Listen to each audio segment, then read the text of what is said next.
And for more, we go now to CBS News producer Elizabeth Campbell joining us over the phone.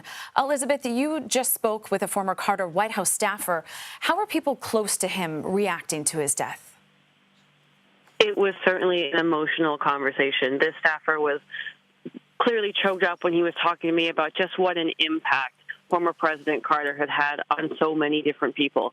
He really has a life of service, like Mr. Brinkley was just saying there, from the time in the Navy to the school board to governor to state senator to president, and he brought so many people in that type of civil service with him. When we sat down with his grandson for his 100th birthday, we were talking about how he wanted to be remembered. And Jimmy, he said that he wanted his grandfather to be remembered as someone who was always trying to help others and always making sure others felt seen and heard. And he said one of his proudest civic duties was voting, and he was always so civically minded.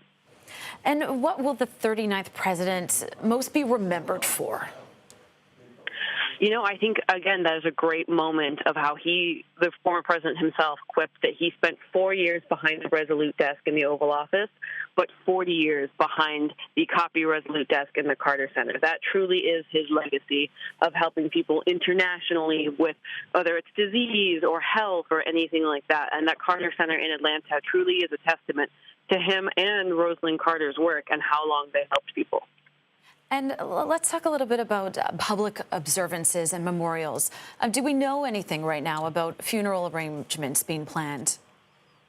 We don't know for sure. We're still getting things figured out. They've started a legacy website for anyone who wants to pay their tribute to former President Carter through the Carter Center, either online or social media. Obviously, his past few birthdays, they've done a big digital mosaic for anyone who wants to pay tribute that way. We expect a ceremony in Plains. We obviously expect a ceremony in D.C., and as he goes along to a ceremony in Atlanta as well. So nothing officially planned yet, but that is what we expect for a caliber of when a former president passes away. And we just had Douglas Brinkley here, a presidential historian, Jimmy Carter's biographer. Can we just ask you about the political legacy? What lessons can we draw from his leadership and approach to diplomacy? Absolutely. I think we have to remember that the time when President Carter got elected, it was right after the scandal of former President Richard Nixon, followed by President Ford.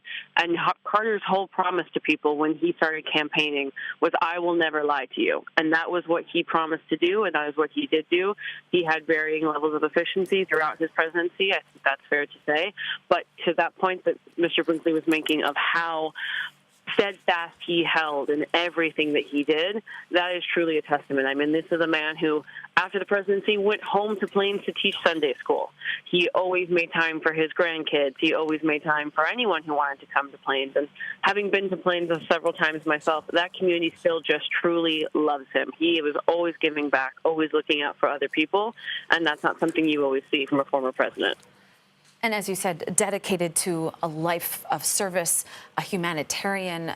Can you speak a little bit more about that?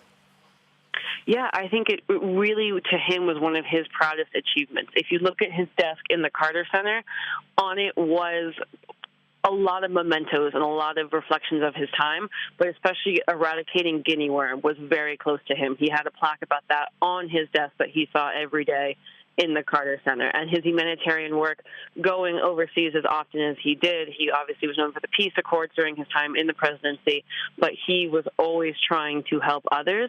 And that Carter Center legacy is something that continues on.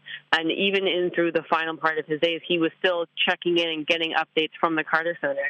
And he told his grandson at one point that he had now trusted him with that and that he wanted that to continue well beyond him and his time.